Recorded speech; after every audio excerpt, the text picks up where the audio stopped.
Yeah, thanks Angus. Always a race that you love to see, isn't it? An opportunity for the 3-year-olds, the classic generation, to take on the older horses. Well, over the intermediate trip as well, it's always sees a tremendous renewal. And the fact that we've got, I think 4 of the 11 are 3-year-olds this time around, that adds extra intrigue. We've got Vadani, who's been supplemented for 50,000. 1959 was, I couldn't find a French winner since then, so that'll be something if Vadani could pull it off. And a record-breaking winner of the French Derby, the widest margins for 20 odd years. Yeah, just very impressive, improved for going a mile and a quarter. So we'll see how he gets on against the best of the British and Irish as well, and against the older horses. We're going to see some of them in action as well. We're going to start by looking at the Quipco 2000 Guineas back in late April. Native Trail losing his unbeaten record mark to stable companion Caribus. Yeah, he did lose his unbeaten record, but he didn't do a great deal wrong. Different paths during the race for the Godolphin horses. You've got Caribus with the white cap on the left-hand side. You've got William Buick aboard Native Trail down this near side. He starts his move on this side. He gets to the front. Royal Patronage is out in front at this stage. But Caribus shows that really good turn of foot down the outside, and he just gets the better of his stablemate. But he didn't do a great deal wrong. He's gained compensation in Ireland since. It's not a given that he'll get a mile and a quarter, because he's from the family of the likes of African Rose, who was a Group 1 winning sprinter, but I just think his racing style and the fact he tends to be strong at the finish, I think he's well worth a crack over a mile and a quarter. Finishing in second place there behind stable companion Caribus, with Luxembourg back in third. That was the Newmarket 1000 Guineas, but as Mark alluded to, Native Trail was back on the winning trail when he moved to Ireland the following month, and he did it in some style as well. New Energy in second place at 40-1, but sent off a long odds-on favourite and coming to win the Tattersalls Irish 2000 Guineas. Yeah, and again, probably the further the race goes, the stronger he gets to the finish. He momentarily comes off the bridle now, as William Bute's just waiting for the gap to emerge, but once it does, he doesn't need a second invitation. It wouldn't have been a vintage Irish Guineas by any means, but he's well on top of the finish. He wins by the best part of 2 lengths, and again he's strong at the finish, so well worth a go over a mile and a quarter. Called by Oasis Dream. Charlie Appleby's won a couple of Eclipse in the last 6 years now. He's just an intriguing runner, getting that weight from the older horses. New Energy in second place, Imperial Fighter in third, but well on top at the line in the Irish 2000 Guineas there, Native Trail. So Michael Stout's enjoyed a stellar season, a stellar spring and early summer, and he's got a horse, Bay Bridge, who lost his unbeaten record last time at Royal Ascot, but before that he was in winning form in the Brigadier Gerard Stakes at Sandown, so he knows the track, he acts on the track. And I'll tell you what, this was most impressive. Yeah, very impressive. He sort of burst onto the scene, although he's a good horse last season. He had a slightly interrupted 3-year-old campaign, but he ended it with a pattern race victory into a Group 3 this day for his reappearance. Very impressive performance. He beats Moster Death, who's come out and run well in a Hardwick Stakes since. Adi wouldn't have been at his best this day, neither Lord Glitters, but for your seasonal reappearance, it couldn't have gone much better. And no surprise on the back of this, he went to Royal Ascot as a leading player for the Princess of Wales. He did, and he finished second to an all-the-way winner, and he wasn't disgraced at Royal Ascot, but this was a 5-length romp at Sandown in the hands of Ryan Moore. Yeah, and he was only beaten half a length at Royal Ascot as well, behind a proven Group 1 winner in State of Rest, who got a tremendous front-running ride from Shane Cross. My one slight reservation with Bay Bridge is he might just be a better horse with a bit of ease in the ground. I think they're calling it good at Sandown at the moment, but there isn't much rain around, and if he did get quick, that would be a slight reservation. But you talk about Sir Michael Stout, he's got a fantastic record in the race, 6 wins in it.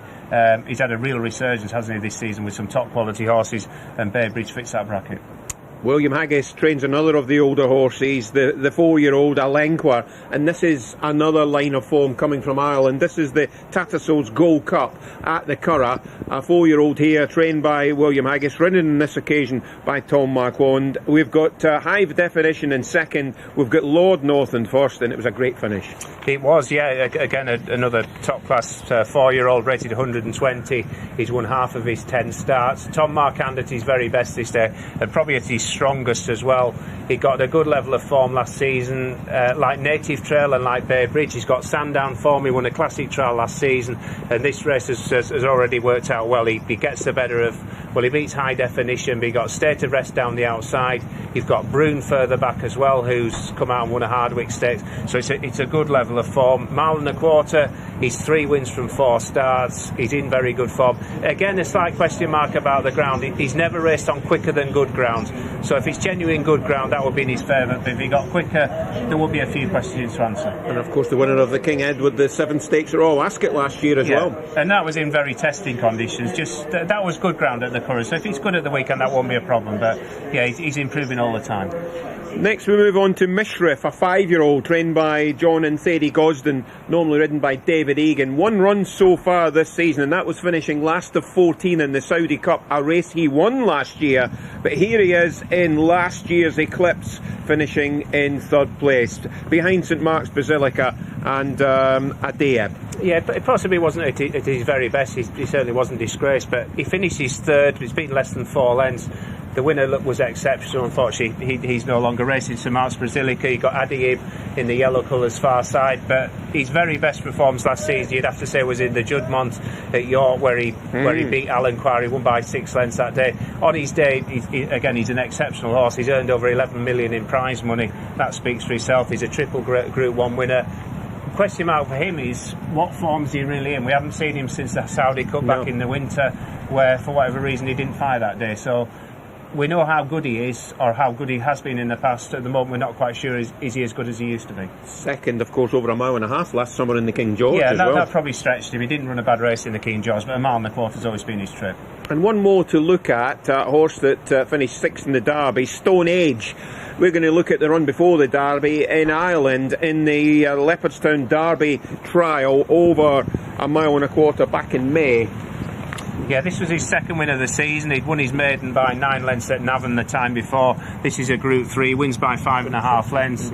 He went into the Epsom Derby as one of 3 runners from Ballydoyle. He was a pick of Ryan Moore's. He probably didn't get 1.5 miles that day. Whether he's good enough, I think there's a bit of a question mark. But he could play, assuming he lines up, he could play an important role at the weekend, because he's one of the few pace angles. Him or a high definition are likely to do the pace. But 1.25 miles, I think, will definitely suit him more than 1.5 miles last time. It's a fascinating renewal, especially with the 3-year-olds that we've got. And Native Trail, you mentioned weather. Certain trainers not want it to get too fast. Obviously, Charlie Appleby, he won't want it to get too soft. I mean, the way it is just now will be perfect for Native Trail. Yeah, good ground wouldn't be an excuse, and it wouldn't be an excuse for any of the horses in the lineup. But if he got quick, there's question marks about the French Raider. There's question marks about Alanqua on fast ground. Baybridge's best forms with a bit of ease as well. So it's a needless thing to say, but the underfoot conditions are going to play an important role. I would be in the Native Trail camp, to be honest. Yeah, I wouldn't disagree with that, because I think he'll improve for going 1.25 miles, 3-year-old against older horses. There's a good look at the Coral-Eclipse then. It's at Sandown Park. It's live on Saturday here on Racing TV. It's due off at 3:35.